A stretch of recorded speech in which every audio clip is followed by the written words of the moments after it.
വാതിലടച്ചും മറ്റേ പണി. പെമ്പിളെ ഒലിമയ്ക്കും മാധ്യമ പ്രവർത്തകർക്കും കാട്ടിൽ മറ്റേ പണി.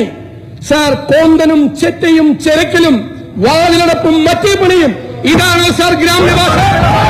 സാർ ഇടുക്കിയിലെ ജനങ്ങൾ അപമാനിക്കരുത് സാർ. ഇടുക്കിയിലെ MLA-മാർ ബിജി മോളും റോഷി അഗസ്റ്റിൻ ഇവിടെ ഇരിക്കുന്നു സാർ. അവരെല്ലാം സംസാരിക്കുന്നത്, അവർ പ്രതിനിധാനം ചെയ്യുന്ന ജനങ്ങൾ സംസാരിക്കുന്നത് ഈ വൃത്തിയുടെ ഭാഷയിലാണ് സാർ.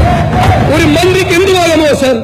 സാർ ഇടുക്കിയിലെ ജനങ്ങളോടാണ് ഈ വെല്ലുവിളി സാർ. ഇത് അഹങ്കാരത്തിന്റെ ഭാഷയാണ്, ഗ്രാമ്യ ഭാഷയല്ല സാർ. 1 വയസ്സ് മുതൽ 90 വയസ്സ് വരെയുള്ള പിഞ്ചു കുഞ്ഞുങ്ങളും സ്ത്രീകളുടെയും മാനം പിച്ചിച്ചീന്തപ്പെടുന്ന ഈ നാട്ടിൽ, അരക്ഷിതത്വം കൊണ്ട് സ്ത്രീകൾ വിറങ്ങലിച്ചു നിൽക്കുന്ന ഈ നാട്ടിൽ, ചീഫ് സെക്രട്ടറി വനിതയായ ഈ നാട്ടിൽ സാർ, കൊടുംചൂടിൽ തിളക്കുന്ന ടാറിൽ റോഡ് പണിയെടുക്കുന്ന പാവപ്പെട്ട സ്ത്രീകളുള്ള ഈ നാട്ടിൽ സാർ, മൂന്നാറിലെ കൊടും തണുപ്പിൽ കുതിരലായത്തിന് സമാനമായ വീട്ടിൽ ഒരു കമ്പിളിപ്പുതപ്പ് പോലുമില്ലാതെ തണുത്ത് വിറങ്ങലിച്ചു നിൽക്കുന്ന തോട്ടം തൊഴിലാളികളുള്ള ഈ നാട്ടിൽ, അമ്മമാർ റോഡിലൂടെ വലിച്ചിഴക്കപ്പെടുന്ന ഈ ദൈവത്തിന്റെ സ്വന്തം നാട്ടിൽ സ്ത്രീകൾക്ക് ആത്മാഭിമാനത്തോടെ ജീവിക്കാൻ കഴിയില്ല സാർ.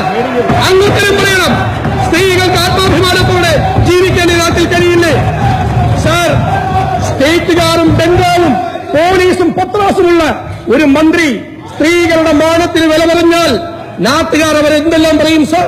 പെമ്പിളെ ഒലിമൈ സമരത്തിൽ പങ്കെടുത്ത സ്ത്രീകൾക്ക് വഴി നടക്കാൻ സാമൂഹ്യ വിരുദ്ധന്മാർ അവരെ സമ്മതിക്കുമോ സാർ? അവർ വലിയ അരികിലൂടെ പോകുമ്പോൾ അവരെ പരിഹസിക്കില്ല സാർ. സാർ, മൂന്നാറിലേക്ക് പൂച്ചയെ അയച്ച മുൻ മുഖ്യമന്ത്രി ഇതുവരെ ഇവിടെ ഉണ്ടായിരുന്നു. ആ പൂച്ച ചെയ്ത കാര്യം വേറൊരു മന്ത്രി സാർ പറഞ്ഞു.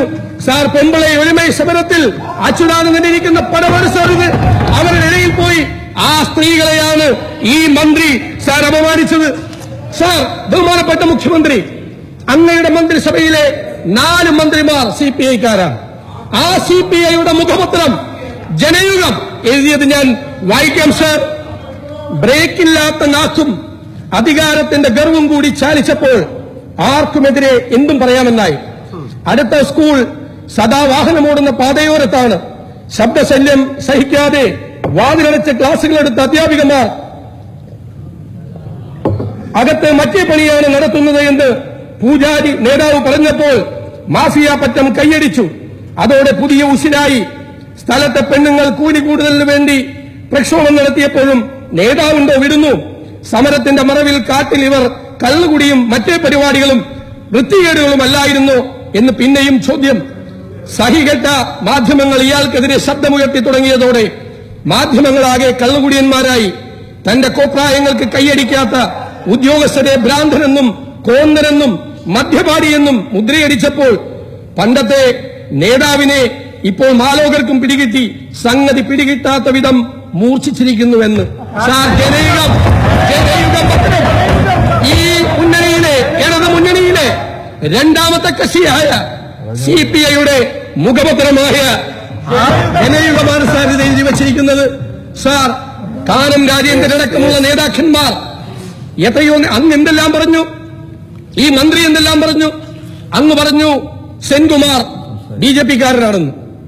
ഇവിടെ ബഹുമാനപ്പെട്ട മന്ത്രി പറഞ്ഞു ഇടുക്കി ജില്ലാ കളക്ടറും സബ് കളക്ടറും RSS-കാരാണെന്ന്. സാർ, നിങ്ങളുടെ പണി RSS-ലും BJP-യിലും ആളെ കൂട്ടാനുള്ള റിക്രൂട്ട്മെന്റ് ജോലിയാണ് സാർ. എല്ലാ ഉദ്യോഗസ്ഥന്മാരും RSS ആണ് സാർ. ഹിന്ദുക്കളുടെ പേര് കണ്ടാൽ അവരെയെല്ലാം RSS-ഉം BJP-യുമാക്കുന്ന ജോലിയാണോ സാർ? നിങ്ങൾ പറഞ്ഞാൽ ഏത് ഉദ്യോഗസ്ഥന്മാരാണ് സാർ കേൾക്കുന്നത്?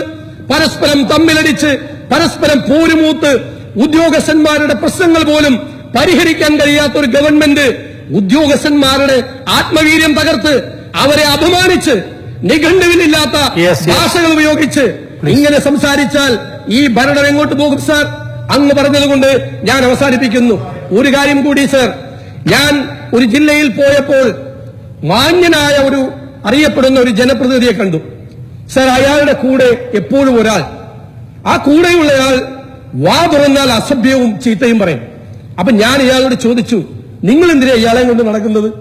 അപ്പൊ അയാൾ എന്നോട് പറഞ്ഞു, എന്റെ നാട്ടിൽ എനിക്കൊരു മാന്യതയുടെ പരിവേഷമുണ്ട്. എന്നെ എതിർക്കാൻ ചിലർ വരുമ്പോൾ എനിക്കൊന്നും പറയാൻ പറ്റില്ല. അപ്പൊ ഞാൻ ഇവനെ കൊണ്ട് ചീത്ത പറയിപ്പിക്കും. സാർ, മാന്യതയുടെ മുഖംമൂടിയുള്ള ഒരാളാണ്, അല്ലെങ്കിൽ മാന്യനായ ഒരാളാണ്. മുഖംമൂടി എന്നത് ഞാൻ പിൻവലിക്കുന്നു. മാന്യനായ ഒരാളാണ് മുഖ്യമന്ത്രി.